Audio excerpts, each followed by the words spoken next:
Bonjour à tous. Être ici avec vous aujourd'hui, ce 4 juillet 2026 pour le lancement du 60e anniversaire du Festival d'Avignon est une émotion particulièrement intense. Si vous me le permettez, je voudrais vous ramener quelques années en arrière. C'était à la fin de l'été 1984, j'avais 13 ans, l'âge de l'insouciance. C'est cet été-là que j'ai traversé pour la première fois les rues d'Oradour-sur-Glane, ce village martyr où le temps s'est tragiquement arrêté. En frôlant ces maisons assassinées, en entrant dans son église calcinée, mon regard d'enfant a basculé. Une question s'est gravée en moi, obsédante. Pourquoi ? Comment l'être humain peut-il se laisser corrompre jusqu'à commettre de telles barbaries ? C'est de cette quête de compréhension, nourrie de lectures et de témoignages, qu'est né en 1996 le texte que vous vous apprêtez à découvrir, L'Enfant maudit. L'Enfant maudit, c'est une plongée en 1946, au lendemain de la Seconde Guerre mondiale, dans le secret d'une cellule de Nuremberg. C'est le huis clos étouffant entre Wilhelm de Nitz, un ancien dignitaire nazi en attente de son procès, et Joachim, son fils, exilé 8 ans plus tôt.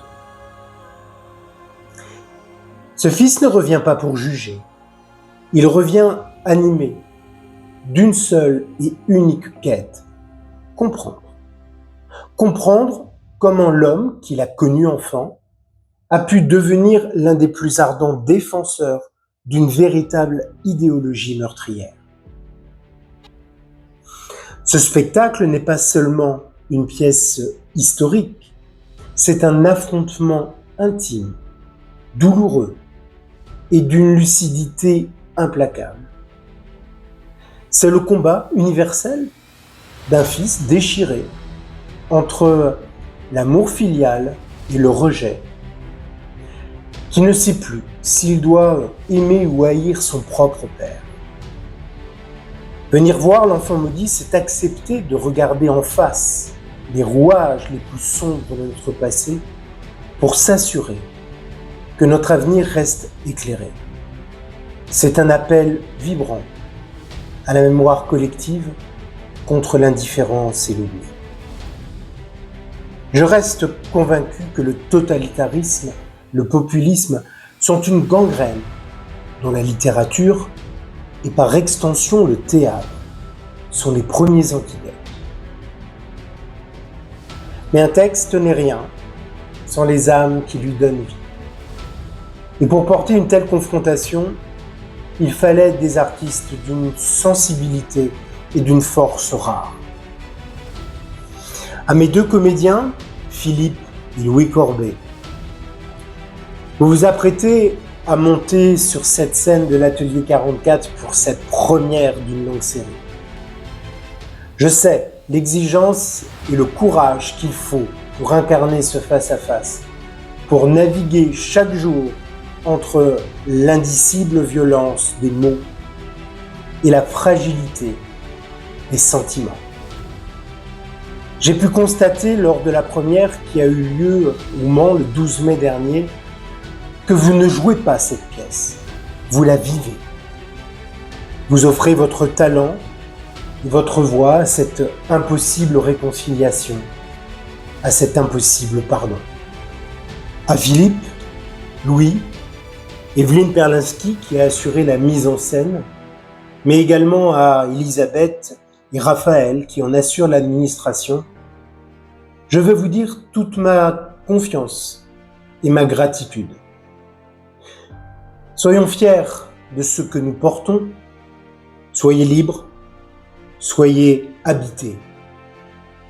Philippe et Louis, même si je suis éloigné géographiquement, je suis à vos côtés Et je sais que vous allez être à la hauteur de ces deux rôles particulièrement difficiles.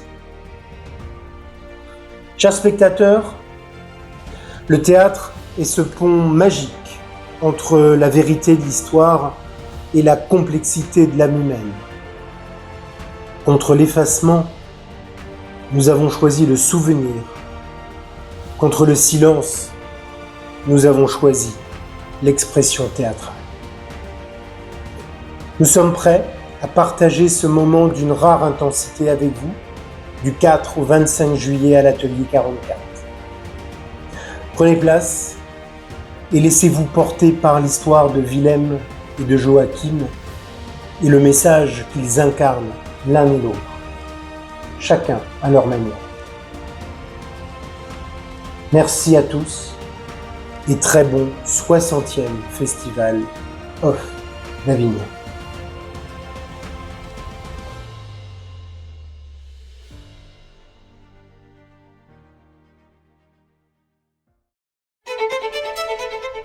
Notre principal problème, c'est que nous ne nous connaissons pas, ou peu, et que nous avons seulement que très peu de temps devant nous pour le faire. Je suis ici pour connaître la vérité. Je veux tout savoir.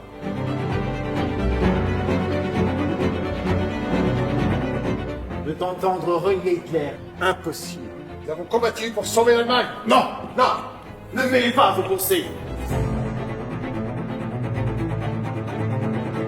Je veux me faire dire que tu ignorais que vos opposants politiques étaient enfermés dans des camps.